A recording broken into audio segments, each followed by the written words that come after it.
Assalamualaikum warahmatullahi wabarakatuh. Perkenalkan, nama saya Latifah Tasdiatu Nadia beserta teman-teman saya yaitu Amanda Nur Safitri dan Muhammad Alif Afrija. Kami dari kelompok 6. Di sini kami akan mempresentasikan tentang struktur dan perkembangan middleware.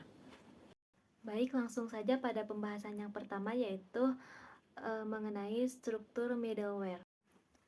Arsitektur perangkat lunak middleware terdiri atas beberapa komponen atau struktur yang berkomunikasi untuk membuat jalur data. Data berpindah dari satu aplikasi penghubung ke aplikasi lainnya melalui middleware. Middleware memproses data untuk kompatibilitas. Nah, untuk komponen atau struktur umum dari perangkat lunak middleware, yang pertama yaitu ada konsol manajemen. Konsol manajemen memberi gambaran umum kepada developer perangkat lunak tentang aktivitas sistem middleware, aturan perangkat lunak, dan konfigurasi. Yang kedua, antarmuka klien. Antarmuka klien adalah bagian luar dari perangkat lunak middleware yang berkomunikasi dengan aplikasi. Developer menggunakan fungsi yang disediakan oleh antarmuka klien untuk berinteraksi dengan aplikasi lain, basis data, atau layanan mikro lainnya. Yang ketiga yaitu antarmuka internal middleware. Antarmuka internal middleware berfungsi sebagai penyatu perangkat lunak yang mengikat berbagai komponen bersama-sama. Komponen middleware menggunakan antarmuka internal agar berfungsi secara kohesif dengan protokolnya sendiri. Yang keempat yaitu antarmuka platform. Antarmuka middleware memastikan bahwa program middleware kompatibel dengan berbagai platform. Antarmuka ini berisi komponen perangkat lunak yang bekerja dengan berbagai tipe sistem operasi. Dan yang kelima, pengelola kontrak. Pengelola kontrak menentukan aturan untuk pertukaran data dalam sistem middleware. Pengelola kontrak juga memastikan bahwa aplikasi mematuhi aturan saat mengirim data dengan middleware. Pengelola kontrak mengirimkan pemberitahuan atau pengecualian ke aplikasi saat melanggar aturan tertentu. Misalnya, pengelola kontrak akan mengembalikan pengecualian jika aplikasi mengirimkan nomor ketika yang diharapkan adalah kata.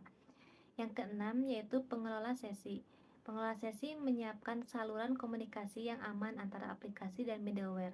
Pengelola sesi memastikan bahwa komunikasi mengalir dengan lancar dan menyimpan catatan aktivitas data untuk pelaporan.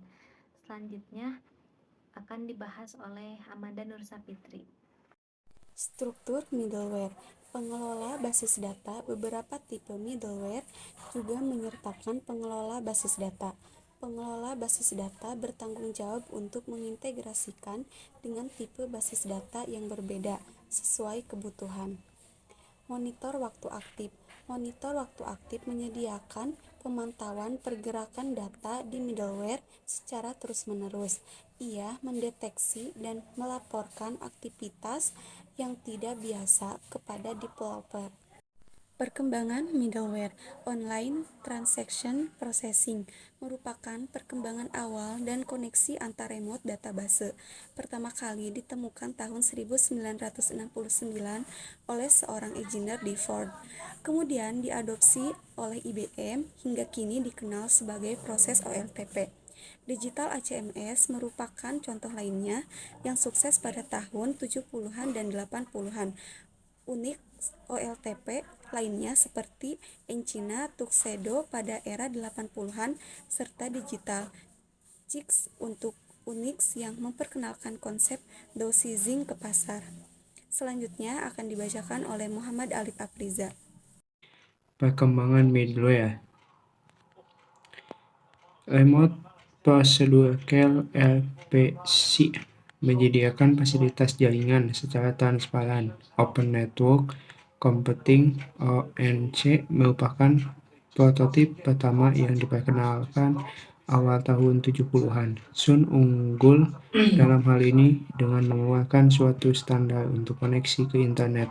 Distributed Computing Environment (DCE) yang dikeluarkan oleh Open System Foundation (OSF) menyediakan fungsi-fungsi ONC yang cukup kompleks dan tidak mudah untuk sysadministrasinya.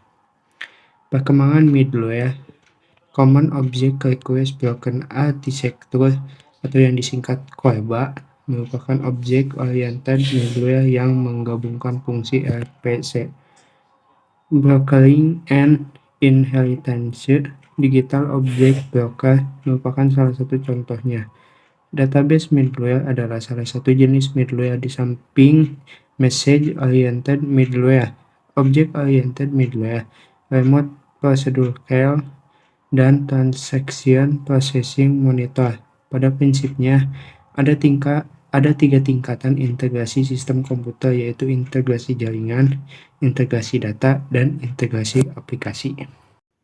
Baik, sekian pembahasan yang dapat kami sampaikan. Mohon maaf apabila terdapat kesalahan dalam pengucapan kata.